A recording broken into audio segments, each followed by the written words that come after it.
মুস্তাফিজুর রহমানকে আইপিএল খেলতে দেয়নি বিসিসিআই। তিনি এবার ভারতের সেরা বোলার জাসপ্রীত বুমরাকে পেছনে ফেলে পৌঁছে গেলেন দুনিয়ার সেরা বোলারদের তালিকায় একেবারে শীর্ষের দিকে, যেখানে তার ধারের কাছেও নেই জশ হাজেলউড, জোফরা আর্চারদের মতো তারকারা। শুধু ফিজ একাই নন, সদ্য বিগ ব্যাশে নজর কাড়া রিশাদ হোসেনও উঠে পড়েছেন সেরাদের কাতারে। মুস্তাফিজ ও রিশাদের এমন রাজত্ব নিয়ে বিস্তারিত এই রিপোর্টে।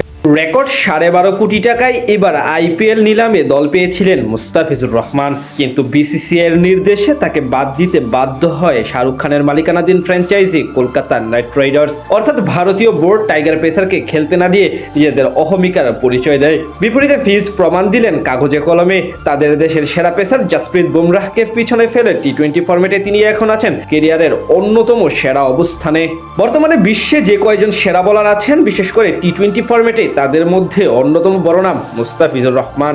বল হাতে ক্যারিয়ারের অন্যতম সেরা সময় পার করছেন বামহাতি এই পেসার। নতুন কিংবা পুরাতন উভয় বলে ম্যাজিক দেখাচ্ছেন নিজের বাম হাতের কবজির। এমন ফিজকে সেরা মানা বাঁধে আর কোনো তো উপায় নেই কারো কাছে। গেল বছর সংক্ষিপ্ত সংস্করণে 20 ম্যাচ খেলে 26 উইকেট শিকার করেছেন মাত্র 6 রান করে ওভার প্রতি খরচ করে। এছাড়া গেল কয়েক বছর ধরে 20 ওভারের ম্যাচে অসাধারণ উন্নতি করেছেন দ্য ফিজ। তাই তো আইসিসি টি-20 বোলার র্যাঙ্কিং এ ছিলেন সেরা 10-এ। এবার এক ধাপ উন্নতি করে 7 নম্বরে পৌঁছে গেলেন মুস্তাফিজ। অর্থাৎ সারা দুনিয়ার টি-20 ফরম্যাটে 7 নম্বর বোলার এখন মুস্তাফিজুর রহমান। যদিও এই সময়ে কোনো আন্তর্জাতিক ম্যাচ খেলেননি তিনি, তার উপরে থাকা সম্প্রতি অফ ফর্মে ভোগা আকিল হোসেনের 4 ধাপ অবনতি হওয়ায় তার জায়গায় উপরে উঠেছেন মুস্তাফিজ। তার রেটিং পয়েন্ট 665। তার নিচে আছেন অস্ট্রেলিয়ার Nathan Ellis, Afghan spinner Mujibur রহমানের মতো তারকারা। অন্যদিকে ভারতের জাসপ্রীত বুমরাহ আছেন ফিজের চেয়ে 6 ধাপ নিচে, অর্থাৎ 13 নম্বরে। মুস্তাফিজের পর বাংলাদেশিদের মধ্যে সেরা অবস্থানে আছেন অফ স্পিনার শেখ মাহাদি হাসান। 634 রেটিং নিয়ে 2 ধাপ পিছিয়ে তিনি আছেন 14 নম্বরে। তবে এক ধাপ এগিয়েছেন লেগ স্পিনার রিশাদ হোসেন। পাকিস্তানের সালমান মির্জা, ভারতের রাবি বিষ্ণয়দের মতো বোলারদের পিছনে রেখে তিনি আছেন 17 নম্বরে।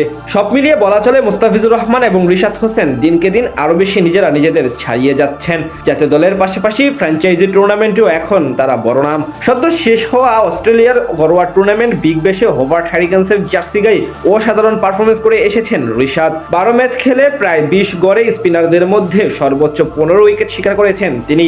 তার মতোই কিছুদিন আগে সংযুক্ত আরব আমিরাতে আইএল টি-20 লিগে দুবাই ক্যাপিটালসের জার্সি গায়ে অসাধারণ পারফরমেন্স করে এসেছেন মুস্তাফিজুর রহমান।